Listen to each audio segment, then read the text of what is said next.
MWRA कायदा हा 2005 मध्ये या ठिकाणी अस्तित्वात आला आणि कलम 15-16 नुसार राज्यामध्ये एक जलमंडळ आणि एक जलपरिषद या ठिकाणी असते।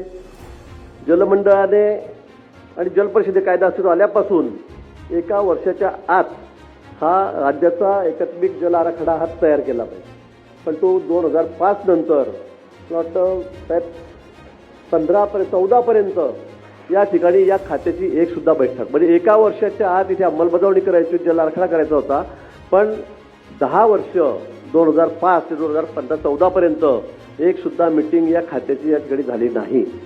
2015 मध्ये आपले राज्याचे आताची लाडके मुख्यमंत्री, तेव्हाही मुख्यमंत्री होते देवेंद्रजी, आणि त्यावेळेला या पूर्ण खात्याचा भार त्यांनी माझ्याकडे सोपवलेला होता। जबाबदारी माझ्याकडे सोपवलेली होती, भार मी म्हणणार नाही, जबाबदारी माझ्याकडे सोपवलेली होती।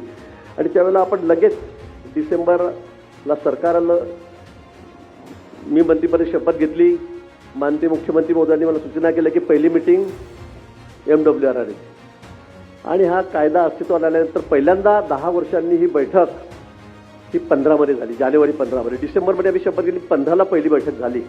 जलमंडळाची पहिली बैठक, त्याचे सचिव अध्यक्ष असतात, मुख्य सचिव, आणि जलपरिषदेमध्ये माननीय मुख्यमंत्री महोदय अध्यक्ष असतात। आणि पहिली बैठक आपली त्यावेळेला या संदर्भामध्ये या मंडळाची आणि परिषदेची त्या ठिकाणी झाली आणि आपण या कामाला लागलो की आपल्याला एकात्मिक जल आराखडा या ठिकाणी आपल्याला राज्याचा करायचा आहे आणि त्याची सुरुवात त्यावेळेला झाली।